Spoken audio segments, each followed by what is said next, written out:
कहा जाता है कि मियां नवाज शरीफ साहब वापस आ रहे हैं और ज़ाहिर है उससे पहले वो कई ममालिक के दौरे भी करने वाले हैं और वहाँ से भी कुछ गारंटीज़ भी हैं और उनके आने से चीज़ें थोड़ी बहुत सी बेहतर हो जाएंगी। मियां साहब कहते हैं मुझे सिंपल मेजॉरिटी कम अज़ कम दिलवाई जाए, जो कि मौजूदा हालात में वैसे बड़ा मुश्किल नज़र आता है और फिर एक मखलूत हुकूमत नज़र आती है।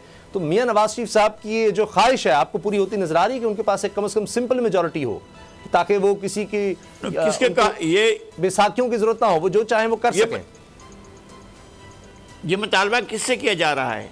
ये मुतालबा इस्टेब्लिशमेंट से किया जा रहा है, कोर्ट से किया जा रहा है, सर्विसेज से किया जा रहा है, ब्यूरोक्रेसी से किया जा रहा है, इलेक्शन कमीशन से किया जा रहा है, या किसी और इदारे से किया जा रहा है? किससे कहा जा रहा है कि हमें सिंपल मेजॉरिटी दिलाई जाए? ये मुतालबा किस बात से, किस लिए? अगर ये फैसला अवाम ने करना है तो अवाम तो अपनी राय उस दिन देंगे जिस दिन इलेक्शन होंगे। उससे पहले आप कैसे कह सकते हैं मुझे सिंपल मेजॉरिटी दिलाई जाए? वो तो हो सकता है किसी और को दिलाना चाहते हो। अवाम से अगर बात करेंगे तो वो कहेंगे जिन्हें हम तो इनको नहीं करना चाहते, हम किसी और को करना चाहते हैं। फर्ज करें किसी को भी करना चाहते हैं जी। तो वो क्या होगा? और फिर ये कि पहले गारंटी इस बात की दे कौन सकता है?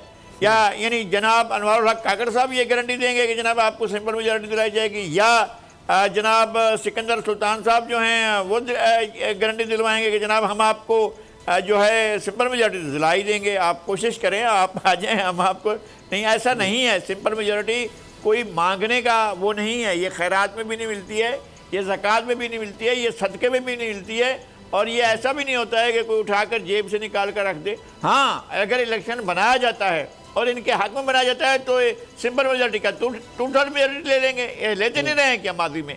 क्या उनके वाकई इतने वोट होते थे कि जो 1990 में मिले थे या इतने ही वोट थे कि अपना 1988 में हार चुके थे? ये पंजाब का कौमी असम्बली का रिजल्ट उठाकर देखें और फ़र्क देखें इनका और पीपल्स पार्टी का फ़र्क देखें। जब सूबाई असम्बली के इलेक्शन होते हैं मालूम हुआ है कि बिल्कुल उलट गया, सारे का सारा मामला उलट गया। तो इलेक्शन बनाए गए थे और फिर उन्होंने कहा था, उस वक्त जनरल हमीद गुल ने इतना करेज था उनके अंदर, इतना हौसला था, वो कहा उन्होंने कहा जी हम नहीं आने देना चाहते थे पीपल्स पार्टी को, हम नहीं चाहते थे कि वो इक़्तिदार में आए और हम उसको ताकतवर नहीं बनाना चाहते। किया उन्होंने और उन्होंने इलेक्शन बनाते रहे हैं। अगर कोई अब बना रहा है इलेक्शन तो माशाल्लाह बनाए, क्योंकि इससे पहले भी ये होता रहा, इलेक्शन बनाए जाते रहे हैं। इलेक्शन होते नहीं हैं, इलेक्शन बनाए जाते हैं। अब अगर ऐसा हो रहा है तो भी हम देख लेंगे, और अगर ऐसा नहीं होता है अवाम वोट करेंगे तो भी हम देख लेंगे। मसला ये है कि आप वो जो लेवल प्लेइंग का जो फील्ड है ना, उसको भी हमवार करने की ज़रूरत है। अच्छा। बहुत ज़्यादा हमवार करने की ज़रूरत है, और फिर उसके बाद ही लोग ये कायल होंगे इस बात पर कि ये कैसा है, उसमें खेला जा सकता है या नहीं खेला जा सकता है। अच्छा, GDA का फजलुर रहमान साहब के साथ इत्तेहाद, MQM भी उसमें, मुस्लिम लीग नून भी, ये सब इकट्ठे सिंध में पीपल्स पार्टी के ख़िलाफ़, और दूसरी तरफ खुर्शीद शाह साहब का कहना जी 7 अरकान तो इस वक्त निगरान काबीना में नून लीग के हैं।